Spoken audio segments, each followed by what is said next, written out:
So I think for the legal team, after we really understand how their priorities are, it's diligence. We just spoke a lot of time discussing it. And again, you're never going to know everything about a company, but that doesn't mean you shouldn't try. So you really should focus heavily on due diligence. I do think it's the best way to kind of manage and limit risk is knowing. And by knowing, you can decide what you care about, what risks you can assume with certain mitigants, what risks you can assume absolutely, and what risks you just can't. But it's really hard to do that without diving in and trying to understand as much as possible about the company. But the next step after that is, how do you mitigate the risks you do know about, and how do you protect yourself from the unknown risks? And that's kind of the different levers you have in the deal contract, the merger.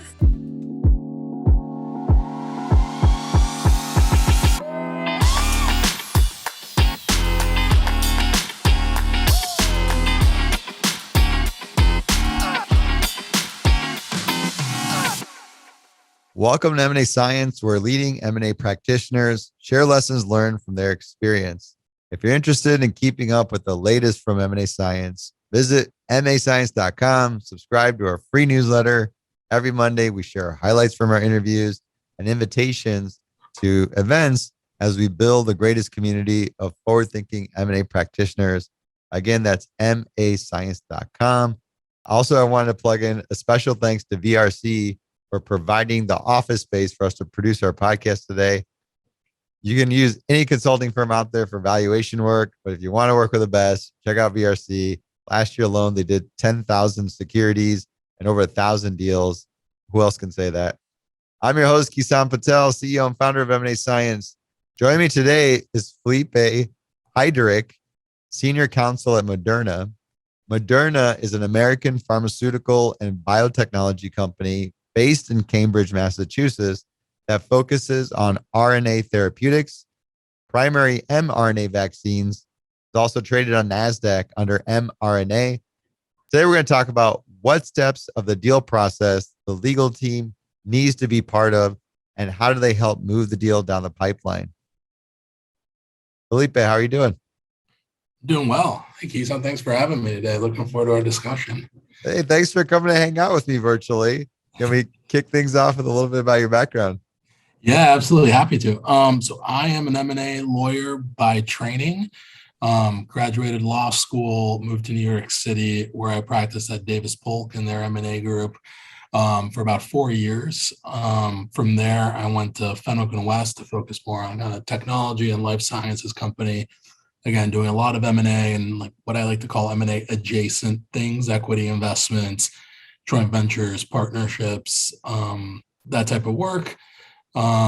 Really loved it at those two places. Got excellent training. Can't think of better places to get trained.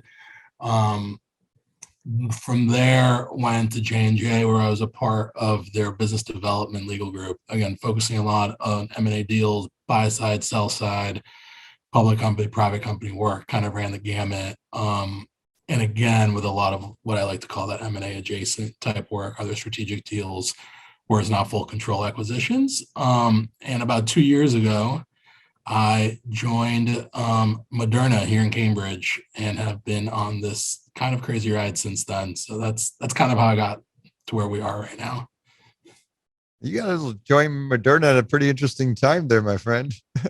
It had interesting is definitely a way to put it. It's been a wild ride, but one I really wouldn't give up for anything else. I've learned more, I think, in the past 2 years than in my previous entire career combined, maybe. And that's with some pretty interesting stops along the way. So I think that says a lot. But it's been a fun ride and one we're definitely looking forward to continue going on.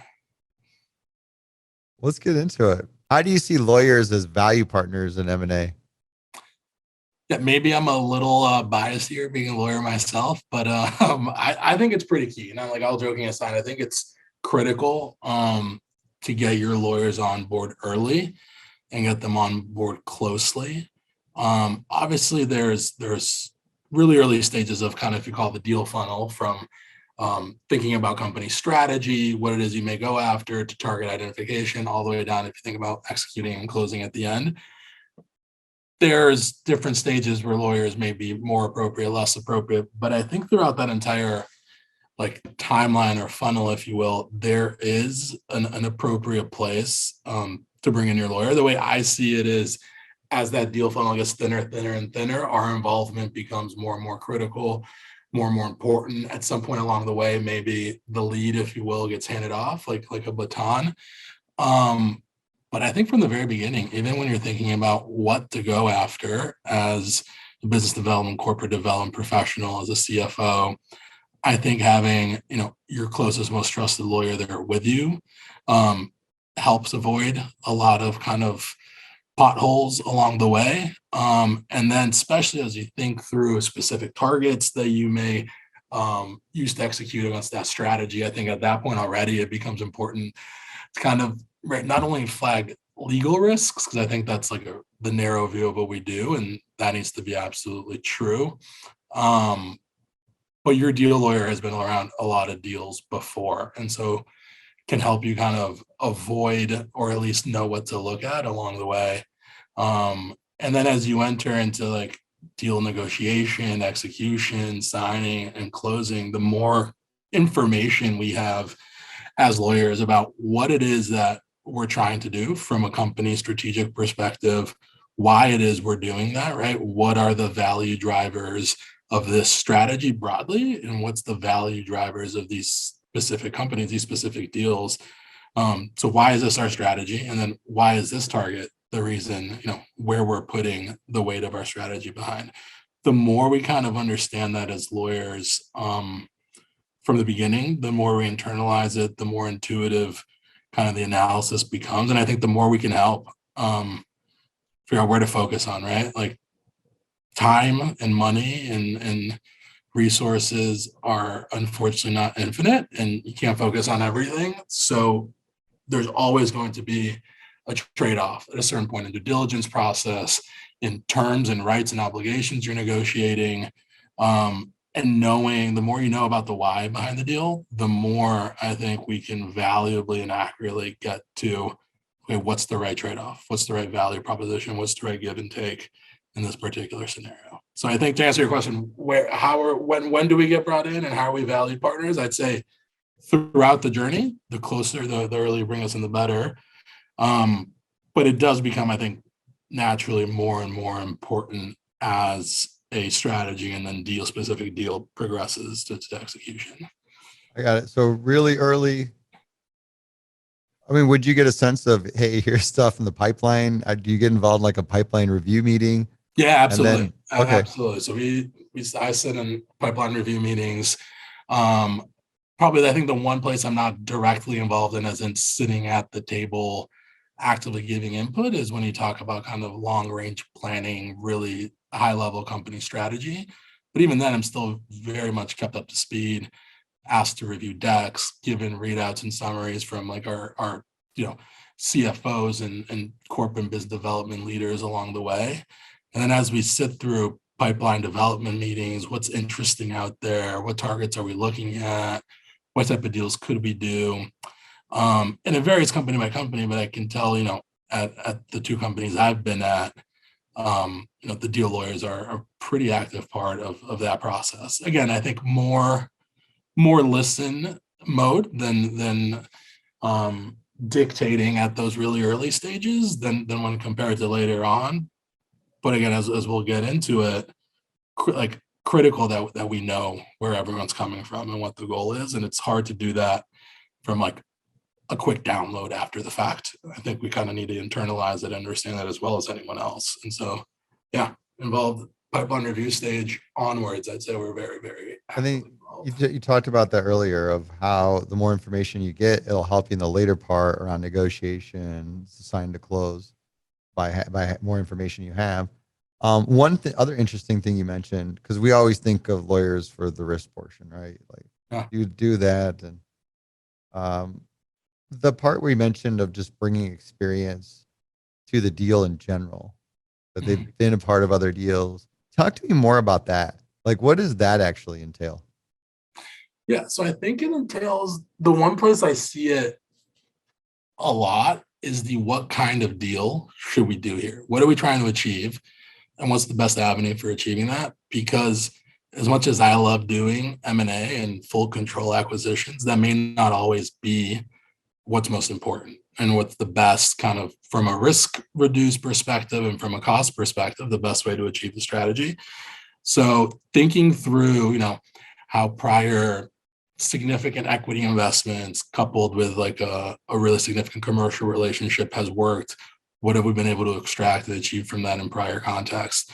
Or what a joint venture can do or can't do, again, versus what a full acquisition can do, I think is really, really important. So like, it depends, right? How targeted, what's our interest in the company? Is it in a specific business area, a specific program?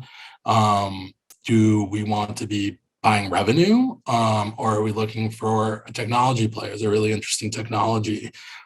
Is there a potential future leader at the company that we think would be critical to run one of our businesses going forward? All of those are different things that people want to get from M&A deals. You hear that a lot, those refrains as value drivers in the M&A deals. But which one is it? Because a few of them, could be done by strong commercial relationships partnered by a strategic investment. Others could be done by JVs. Others need naturally a full 100% control acquisition to really get done. And so seeing like what has and hasn't worked, depending on the key things we're trying to get out of the deal, I think at a high level, right? Like I'm not going to go into the model and tell you what assumptions or, what hurdle rates you're using. So if you start to get kind of technical deal analysis, won't be able to give you valuable advice there. But I think at a really high level, what is it that we're seeking from a transaction and what's the best levers to pull to get that done? I think just being like someone who's kind of a deal geek, super interested, has experience and is thoughtful, that kind of crosses specialties, I think.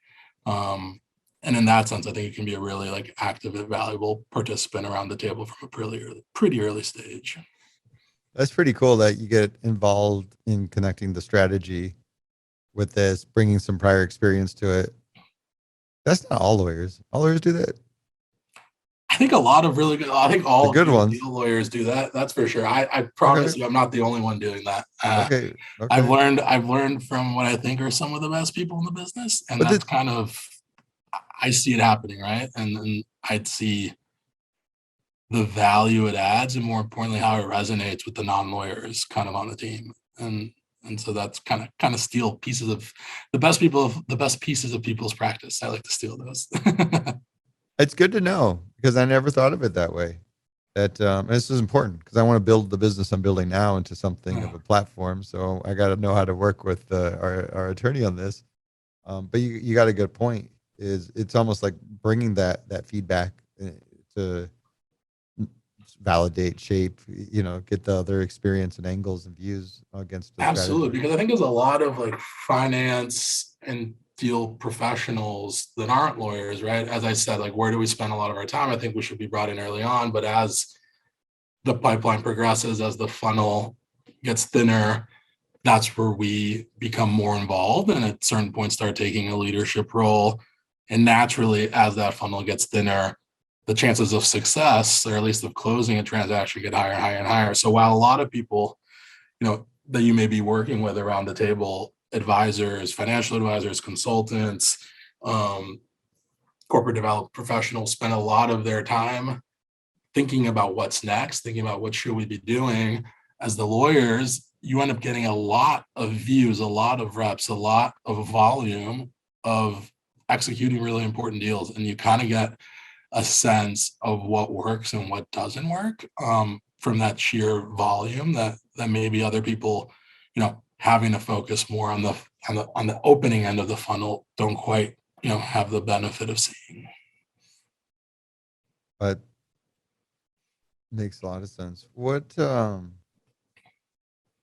you talk to me about prioritization? Yes. I mean, I think that is the most important area. I think that as a lawyer, you can not only influence, but kind of heavily influence, if not control. And that's kind of what I'm getting at when we're talking about understanding the value drivers of a deal. You can't focus on everything. As I like to say, if you focus on everything, you're focusing on nothing. because not everything can be equally important. And so understanding for a particular transaction, what it is that we're trying to get done will inform all the levers that you can pull both in the merger agreement and in the deal process more broadly about extracting value. So due diligence, I think, is a great place, like to use as an example. You're going to have like a ton of contracts, right, uploaded to a due diligence database. You're going to have commercial contracts with customers. You're going to have, significant input contracts, whether that be, real estate contracts, lease contracts, contracts with like critical, we'll call it vendors, although oftentimes, depending on your industry, they can be much more strategic than what people typically think of as vendors. Through to your leadership team and employment contracts, retention contracts. And so what is it that we see as the key value driver of this company, especially in the M&A setting? I think this is really important, but maybe to lesser degrees if you're doing something short of a full acquisition. But in M&A settings, what is it that we want to get? Again, like, do we want to buy revenue?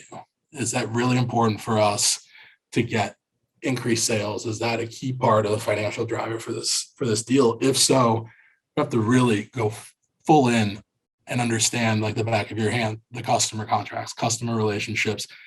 How does the customer funnel work? What's the contracting? What's the business development of the target process? What's the contracting process? What's in place now, right? And so you focus, what's the term of these contracts? How long are they? How much is left?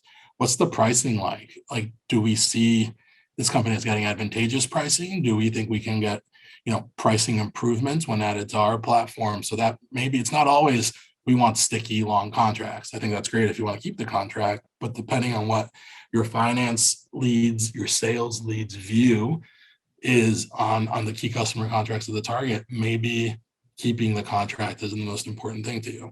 On another hand, what if it's like particularly important R&D operation, or they have great software that you want to acquire? Maybe they have, a few customers with change of control provisions, and they're going to be able to terminate those contracts when you close the deal, but maybe you don't care too much about that. So you leave kind of the contract review, customer revenue side contract review on the side, and you focus on IP, patents, the code, right? And you bring in technical review, code review, and you bring in your IP team to make sure that the kind of power and potential that you think you want to acquire from this R&D or technical engineering organization is really there. And there's a there, and you're not, focusing entirely on change of controls and customer contracts and supplier contracts. And you spend all your time on that. You have a really pretty looking, really thorough looking due diligence report at the end, but half of the portfolio isn't patentable and you're not going to be able to leverage it afterwards. And that's really the thing you're after. So, these are kind of like obvious examples, but at the margins, it's going to make a big difference. And sometimes you'd be surprised at how little communication between kind of the legal team doing the execution and the sales team, finance team, manufacturing team, the times there is to kind of understand that. Like, I think the corporate development, business development lead and the lawyers typically always have a really close relationship. But as lawyers trying to reach like one level beyond that and understand from the various functions, sales, manufacturing, supply chain, finance, what is it that they're looking at? Because that's kind of all the aspects of the business you're buying, right? There's an expert in each function. I think really lets you dig into the right places when you're doing due diligence, as an example. Did you have to work with all those functional leads? Yeah, absolutely. There's the way I think most internal deal teams are structured. There will be a functional lead that's appointed by senior management for each function, and as a lawyer, that should be your best friend. Those 7, 8, 9, 10 people should be talking to them almost every day during kind of the execution phase of a deal. Are there certain functions that you'll spend a lot more time with than others? Yeah, I think corporate development, business development, kind of investment function is, who always is my key partner as a deal lawyer. And so I spend day in, day out with those people, understand their motivations, understand what they're working towards really well. at all times. Once there's a specific deal to execute, even at the really early stages where we're just doing some preliminary evaluation, you start working really closely with other functions. I think what comes to mind is, sales, manufacturing, and finance. I think those are the three that almost without exception, I'm running through the big deals I've done recently, and those are three key partners throughout everything I do. What about the HR It makes sense, folks? right? What are you making? How do you make it? What are you selling and how do you sell it? And how do the numbers work? So it kind of makes sense. What about the HR folks? They get left out of it? I think, and that's, again, really important to know what it is that we want out of the deal. So is there a particularly talented management team? If so, the HR team is like as key of a partner as you're going to have. How do we continue to incentivize, the target management team? How do we retain them? What is already in place? What do we have to put extra? And those are really tactical conversations that you need to have. Similarly, if you're buying, a massive company with, 10, 20,000 people, you're going to need those people. That's not going to be an easy integration. It's not going to be a situation where you can pick the crown jewels and operate it yourself relatively quickly. So in that sense, in those cases, HR becomes critical as well, right? How do we continue to motivate a dispersed and wide-based workforce? I think in those two extremes, whether it's a very specific talented management team that we know, like these 3, 4, or 5 people we need to keep, or else the business doesn't run without them. There's a lot of businesses like that. A lot of businesses not like that.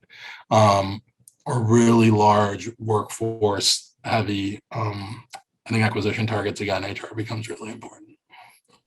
I like how you've walked me through learning the strategy, starting to understand those risks and prioritize, and then it expands into the work you do in diligence. Oh. Do you have like an example kind of walking through how that unfolds? Let me think of a good one. I have a note about like story about the drone. Yeah. So that's what I was trying to hook that's a really good one, actually. So at one point we were looking to buy. Sorry, and I say we, cut this part out. When I say we, I don't mean Moderna. So at a prior job, we were looking to buy this company. And one of the key pieces of value that our team saw was this kind of really unique manufacturing process that they had for their products.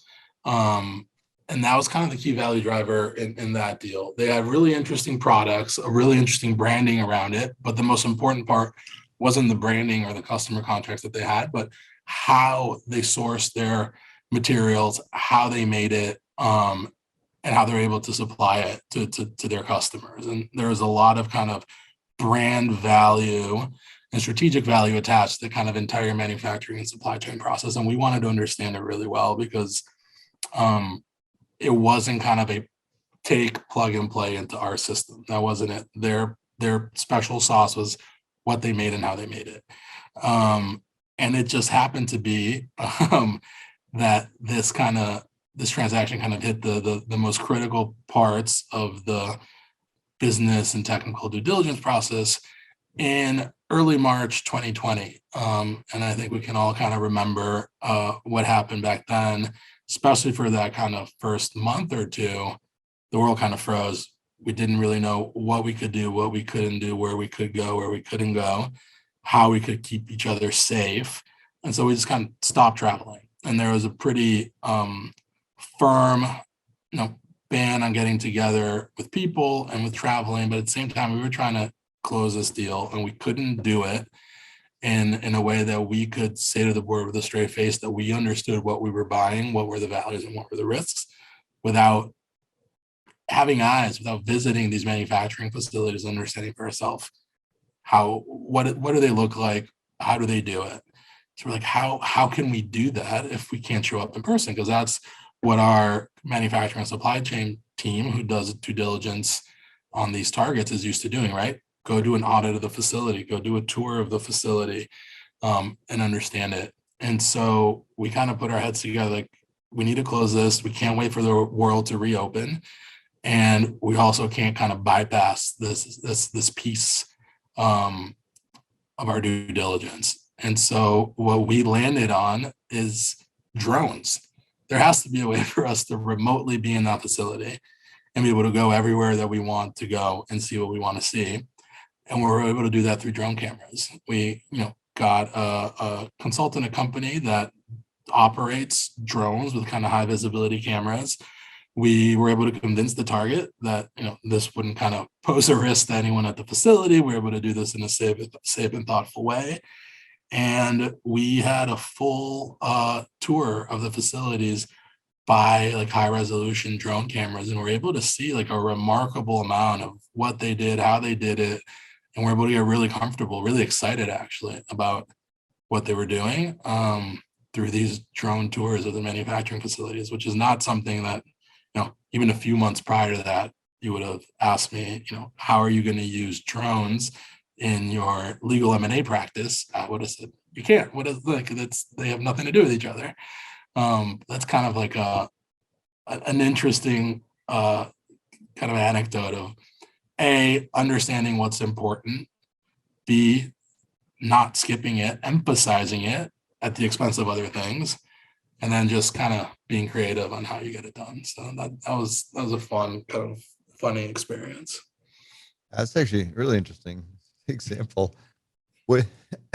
So after you pinpoint what your priorities are, what's next for a legal team? Yeah, so I think for the legal team, after we really understand how their priorities are, it's diligence. We just spoke a lot of time discussing it. And again, you're never going to know everything about a company, but that doesn't mean you shouldn't try. So you really should focus heavily on due diligence. I do think it's the best way to kind of manage and limit risk is knowing. And by knowing, you can decide what you care about, what risks you can assume with certain mitigants, what risks you can assume absolutely, and what risks you just can't. But it's really hard to do that without diving in and trying to understand as much as possible about the company. But the next step after that is, how do you mitigate the risks you do know about, and how do you protect yourself from the unknown risks? And that's kind of the different levers you have in the deal contract, the merger agreement. And so I think step one is translating everything you know about the value drivers and what you've learned through due diligence into the kind of representations, warranties, and indemnity schemes in your typical acquisition agreement, which is kind of like the first front, I think, in the deal document of risk protection. And again, that's another place, and I think this is just like a theme you keep coming back to. Can't focus on everything, can't win every battle, right? And there's representations and warranties that run the gamut of a company's business operations. And that's where you need to figure out what you care about. Is it the customer contracts? You want to make sure those are shored up completely and you have a valuable indemnity behind it if they aren't what you think they are. Is it a key supplier or a key manufacturer that, absent that relationship, the company just doesn't work the way you need it to? And so you need to make sure that you have a valuable indemnity backing that up. Is it an intellectual property or pipeline or R&D kind of play? In which case, maybe you can have very, very loose kind of business side, revenue side warranties, but you're going to really focus heavily on IP. And so I think that's kind of step one in the deal document. And again, as you go through the document, I think chronologically as it shows up, but also kind of mirrors the chronological progression of a deal. Interim operating covenants, right, is a big lever you can pull. What is it that the company can and can't do between signing and closing? And then again, closing conditions, I think, is another big lever you can pull to make sure you're getting absolutely what you need out of the company. The kind of acqui-hire, talented management team, HR, talent plays is a great example of that. Are there certain people that without them doesn't make sense to buy this company? If so, make their continued employment a closing condition to the deal. Make their execution of retention packages and employment agreements a closing condition to that deal. But maybe you don't care, right? Maybe that company runs really well with your management. You think your management is going to unlock value that's not there. You don't need to worry about spending political capital, deal capital, and time negotiating those types of closing conditions. So those are just like a few examples, but they abound, I think, in every kind of aspect of the company and every place in the merger agreement. There's a few levers you can pull. Those are great. Those that's a whole other. You should actually teach a course on that. That would actually be better. Yeah. We got M&A Science Academy. We'll welcome you to anytime to. No, I love that. I would love that. I like teaching. I like talking about this stuff. So yeah, because I could tell it's hard doing a podcast to walk. I mean, we could, but I want to kind of get through this whole big picture of working with the lawyer and making sure I don't screw that up on the next deal. Let's talk about screwing it up on the next deal. So you've seen this before. I'm sure you have, where the deal guys make a deal and they sort of hold off on bringing the attorneys in late. Yeah. Like, what can you walk me through a contrast? Like, what happens in that scenario? Yeah. So when you get brought in, the pros and cons. Yeah. When you get brought in late and the deal has essentially been kind of ironed out without you in the room or without people. Basically, we got LOI signed, right? Yeah. Without getting your advice. I got a template. I just drafted it. Got signed. Hey, Felipe, come check this deal out. Pros and cons. Well, first of all, again, I think I'm biased, but I think pros are very little to keeping your lawyer out of that process. I think from your perspective as a deal lawyer, though, what you do at that stage, I think it's the same exact process you go through had you been brought in, but you just have a higher threshold for risk and a higher view towards benefits. I think it probably skews your risk benefit analysis, because if you force your client or your colleague to walk back something, you're now adding kind of existential deal risk to it, right? Because one of the key kind of tenets, I feel, of deal making of any kind is your word is bond. You have to be trusted. And walking back, retrading is like the quickest way to lose trust with a counterparty, with a prospective partner, with a prospective target. And so you kind of have to take that newly introduced risk into your advice. And I think that's the main difference. Otherwise, I would take the LOI, take the offer letter, whatever it is, take a term sheet if it's been agreed to, an MOU, whatever kind of style of document that has been memorialized at that point before you were involved at all. I would run through the same kind of analysis, try to understand where we were coming from. Why is this the deal we want to do? Why is this the prospective partner or target? How do we structure it that way, right? Seek to learn, because you're no longer going to be there to kind of shape it in the front end. So seek to learn how we got where we are, have an open mind about it. And then I think where you see key risks, have an open discussion with your business partner on it. And then I think there's probably 3 levels of risk at that point when you're brought in that late into the game. One is probably shouldn't have done it that way, but we can overcome it. We can live with it. The other is, okay, I think this is an important miss, but there are other ways to get at in the deal document that are absent in this term sheet, that are absent in this LOI. So those ways haven't been foreclosed to us. We may have agreed to A, B, and C. No, but there are other things that this preliminary document is silent on where we can really cover ourselves. So let's try to do that. That would be a point of emphasis as we're negotiating definitive agreements. Then I think there's the rare one, which is the third category, which is this is critical. We missed it. We can't do the thing that is agreed to in this LOI. We're going to have to revisit it with the partner. I think that is, never take that lightly. That's incredibly serious. And so, again, open discussion, trust with your business partner, and say, this is why I think we need to revisit this. And maybe as you bring in like the key relevant functional leads, you may be able to push it back to the second category if there's another way to address this that doesn't involve retrading or backtracking. Every once in a while there's not, you need to reopen an issue. So I think you kind of approach it the same way. you just give more and proper weight to the fact that now there's kind of some existential deal risk introduced if you retrade things.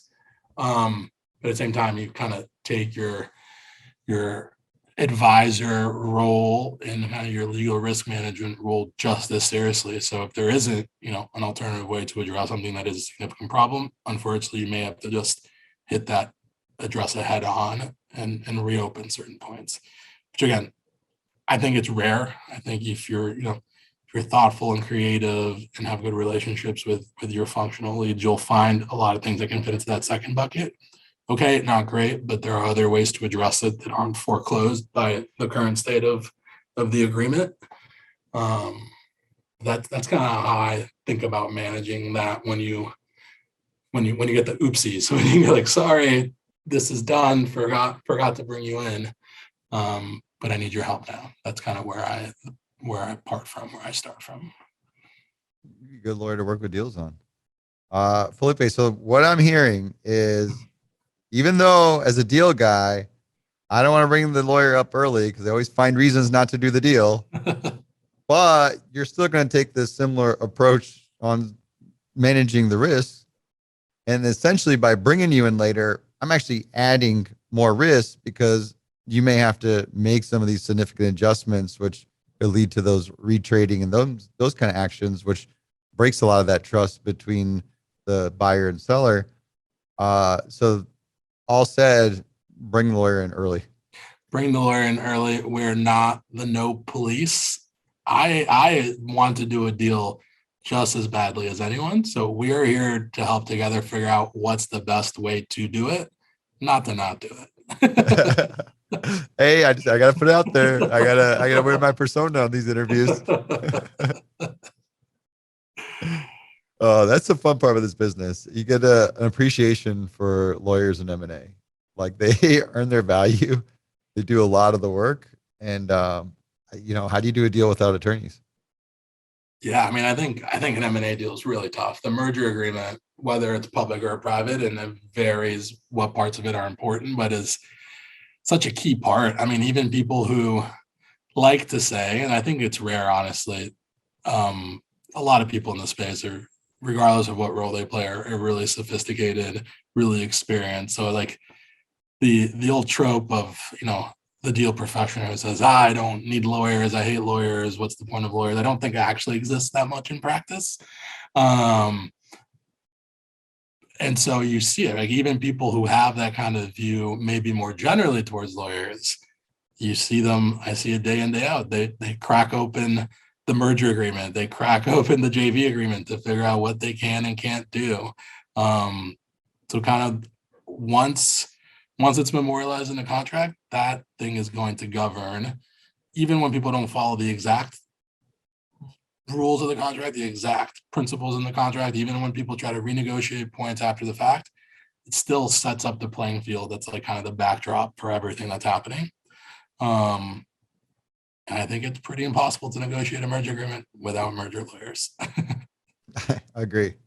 You could do a deal without bankers as long as you got good lawyers, but you can't just have the bankers and not the lawyers. The opposite is tough. Yeah. Let's talk about drafting a contract. What are the considerations when drafting a contract? Yeah, I think the considerations when drafting a contract, again, not to be a broken record, but I think understanding value drivers is the baseline critical aspect. There's so many terms you can put or remove, emphasize, de-emphasize, fight for, give up, that without knowing what you're trying to achieve with like a fair amount of specificity, I think it's impossible to appropriately scope even the first draft of a contract. So I think that's one from this level what we're trying to achieve. I think two is frankly how important is timing to this deal. How fast are we trying to close? That's always going to inform kind of your opening draft. I think three on the kind of deal risk side of things is, is this a process? Are we responding to a process letter? Are there going to be other competitive markups going in? which again will inform how you're preparing that contract. Or even if it's not a process, do we see particular interloper risk here? If so, that's going to really inform what kind of interim operating kind of covenants you're going to have in there, what kind of deal control, deal certainty type covenants you're going to have in there, what kind of closing conditions you're going to have in there.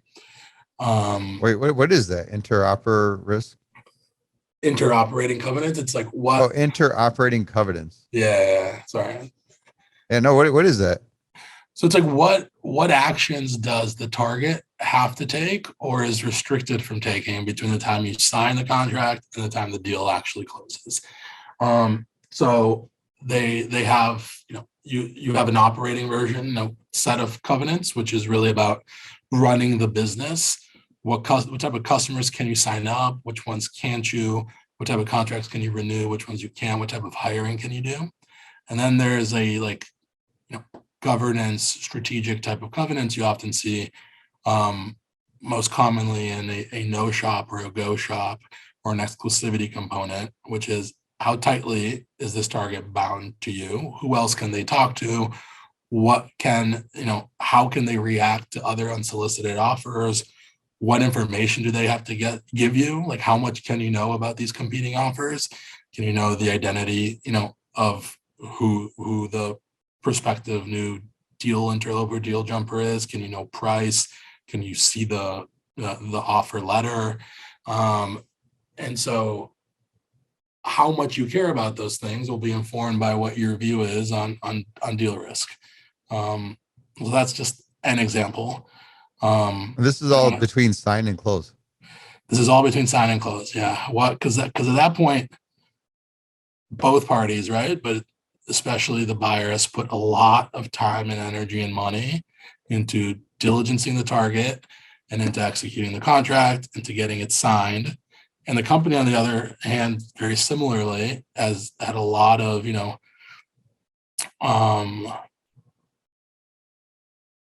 its business has been a lot of distractions in their business while taking focus away from the day-to-day to try to get this deal done and signed.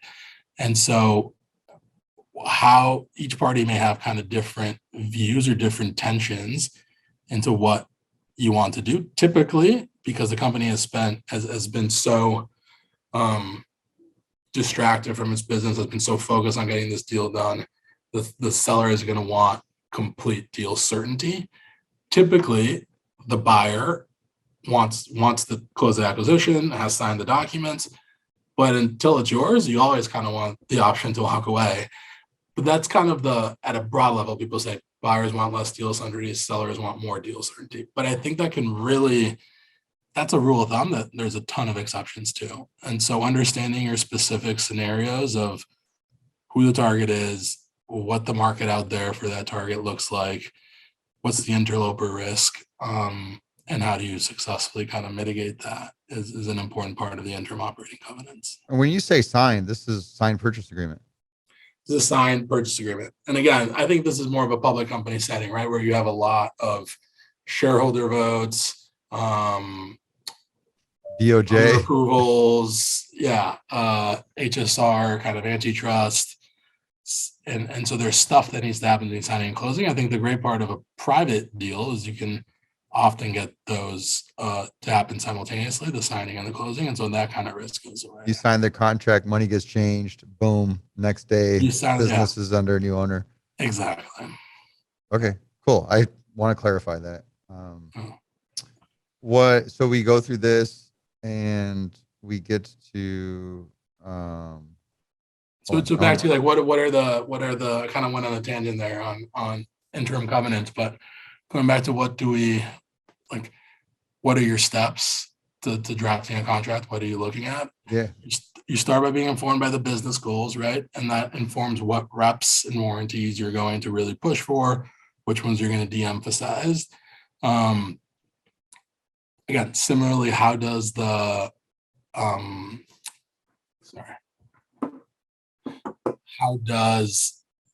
indemnity interplay with that?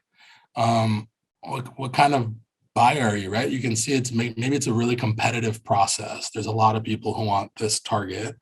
how can you differentiate yourself? Obviously, price is one of them, and that's not really the lawyer's job, but there's a lot of places the lawyer can add value in differentiating your bid from others' bid.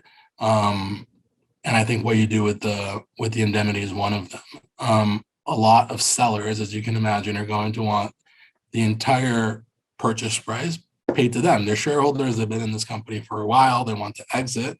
They want all of those exit proceeds right away. They don't want to be tied up for 12, 18, 24 months waiting for 10, 20% of what's theirs to come later if nothing bad happens to the business, which is traditionally kind of how you see a private company indemnity structured, where I'll pay you 80, 90% of the proceeds today. I'll hold some of it back, either with myself or an escrow, until some time passes post-acquisition and I get comfortable that the reps were true. No big problem has come up with this company.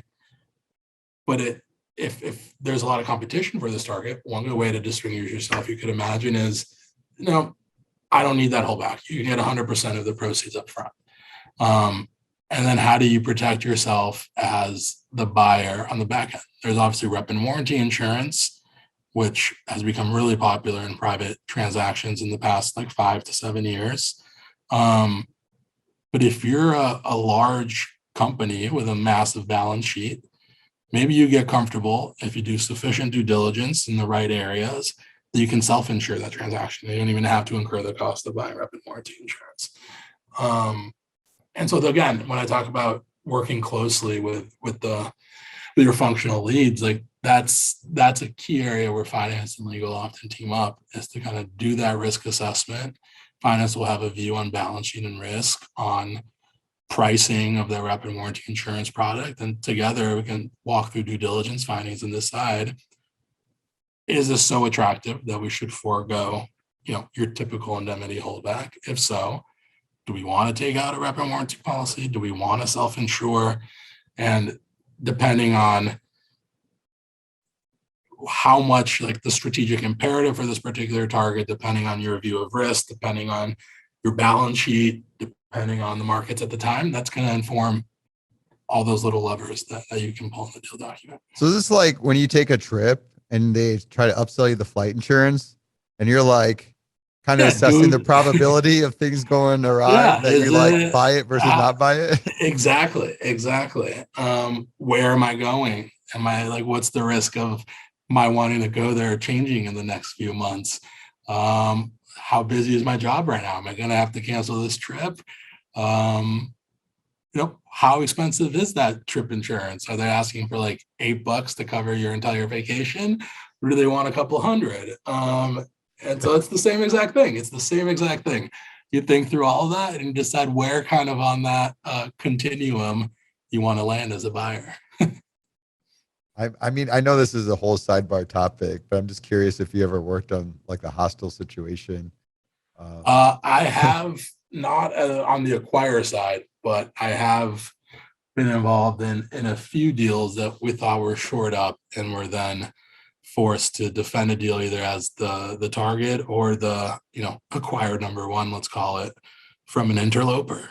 And that's always a wild ride. It's sometimes you see it coming, sometimes you don't. Sometimes they have a clear price advantage, which makes kind of the target's board decision easier. Sometimes they don't. Is it the same flow though? Is it, here's a letter of intent and then we're moving to a purchase agreement type of thing? Or so if you as the hostile acquirer are able to convince the board that that letter of intent is something that is the best thing for their shareholders and to discharge their fiduciary duties, they should accept it.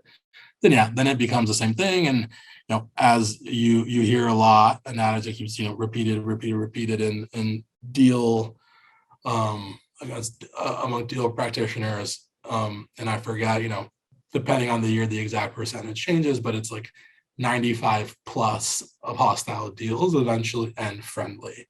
So they end with a negotiated agreement at the end. It's rare that the company actually gets fully acquired on a proxy battle without any kind of negotiated agreement at the end. It's but like it going to happens. war. I'm taking you over. You're all hostages now. Exactly. And even if that's going to happen at the end, kind of how do you get the leverage to make sure that that agreement occurs at the end? There's a lot there. I mean, you bring in media consultants, PR consultants, um, obviously proxy advisors have a huge influence and role to play there. Um, it's kind of a battle of hearts and minds of target shareholders if you're doing a truly kind of hostile approach. So once the deal closes, are you done? Wipe your hands clean? Because I know there's all this post-close and integration stuff, but do you have to do anything with that? Yeah, I think, as the deal lawyer, once the deal closes, I'm not done, but I do tend to take a pretty significant step back at that point. Um, and you get brought in if there are like significant issues that come up with the business, with management. If there are, depending on what kind of deal structure you do, there could be some like former target shareholder problems, whether that's holdouts or suits. And so like in those instances, I definitely get brought back in. I get updates to kind of know how the deal is going, because I think that's another important piece of being involved, post closing with the business, is learning what worked and what didn't work. And that may inform kind of how you do, other deals going forward. So, definitely take a significant step back at that point, but nonetheless, never, I think, completely out of the picture. Get brought in back like deeply if there are issues that happen, and even if it's smooth or relatively smooth, I like to have kind of periodic updates with the various teams and now kind of leading and heavily involved in that business to understand how's it going, what worked well, even if you have no significant issues that have to come in from like a conflict management perspective. What are the kind of bumps along the road or hiccups that did happen? And no, these are really like M&A is buying a company are really complex organizations. So no deal is going to be free of bumps along the way. And you're never going to be able to completely prevent them. But again, having that close connection with your business colleagues after the fact can like reveal some tidbits here and there that can inform how you do something in the future. What are like surprises you've come across when working on deals? Yeah, I think what are some surprises I've come across a lot? I think people in one way or another is kind of the biggest X factor or difficulty predicting. I've when we talk about value drivers and strategic imperative for a particular target and how you can help ensure that those are achieved. I brought in the kind of talented management team as an example. And I think that's a place that surprises a lot. You often have management teams and especially kind of founder operators of a target that are incredibly enthusiastic about the company during the introduction, negotiation, and due diligence process, that seem to have all the financial incentive in the world that you structurally set up through retention packages and retention agreements and employment agreements. And from dinners with this person, negotiations with this person, the enthusiasm that this person kind of exudes about their company, you think, no chance they ever leave. And then you close, and the day after closing, you get whatever notice period is kind of required under the retention agreement, or clear waiting period. You see the person away for the first significant vest or two, and then they're out, and you go, oh, where was all this enthusiasm that you saw, that I saw months ago or years ago? Where is it now? So I think can never fully predict how people are going to react. Yeah, captains jumping ship. You have I'd say most captains go down with the ship, but that's far from all. And then far from all captains who tell you they'll go down with the ship actually do. So there's, again, it's surprising because it's not common, but it does happen. And it's it's hard to predict just based on kind of structural incentive and someone's attitude kind of during the courting process, if you will. The other key surprise that we already touched on it first. We already touched on it for a second, but is interlopers. That sometimes those come out of left field. Either the fact that there was an interloper, or at least the specific one, the identity of the interloper, sometimes is really unpredictable, and it kind of throws the entire transaction kind of into chaos trying to defend the deal. And that, you have, as a lawyer and a deal professional, you have a pretty set game plan and schedule and checklist that will get you to closing a deal. And when you bring an interloper in, crumble that and throw it out the window because now you have to react. And that's always a bit surprising and jarring. Yeah, not fun dealing with them. Any other advice you'd give to M&A practitioners tuning in? I think we've talked about it a lot. I think I've shared all the good stuff that I know, but I can't emphasize enough the idea of thinking like an owner, thinking like a business professional, putting yourself in your owner's, shareholder, board's shoes as a lawyer, and trying to understand at every level, from a high strategic level all the way down to kind of an operational business level through a risk management level. What is it that we want out of this transaction? And be thoughtful about all the levers you can pull, both in the agreement and in the process, to ensure that happens. Like, lawyers and business people, I think, are much closer to each other than they probably each think usually. It's kind of bypassing, thinking past functions, thinking past silos, and really becoming like putting yourself in the owner's shoes, and then using your legal skills and experience to like correctly and thoughtfully execute on that. I think that's much easier said than done, but I can't emphasize the importance of that enough. Now I know what to look for when finding one of the best lawyers to work with. Anytime, Kison, anytime. Hey, you earned your billable hour. But before you go, I got to ask, what's the craziest thing you've seen in M&A? The craziest thing I've seen in M&A, I got to say, the drone, using a drone for due diligence purposes was a fun one. Yeah, I'm going to go with that one. No, that's not crazy. That's what the world is coming to, is the robots doing diligence for you. Give me a story of, and you're a lawyer, just don't give me names and dates. And tell me something crazy. What's a crazy one? Weird stuff happens when you work at deals 4 a.m. in the morning. I know that. Oftentimes in the due diligence process, I can't share this one.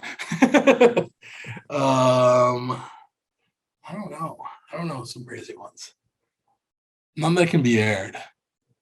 You got just not name the names, but let's put it this way. Often not dealer. I think again, where interlopers come from, who and how they're going to show up, and what they're going to say in the media about a company or about the CEO of a company sometimes is eye-opening. People can get personal about business. I think the other one is oftentimes, you may be learning a lot, both through documentary due diligence and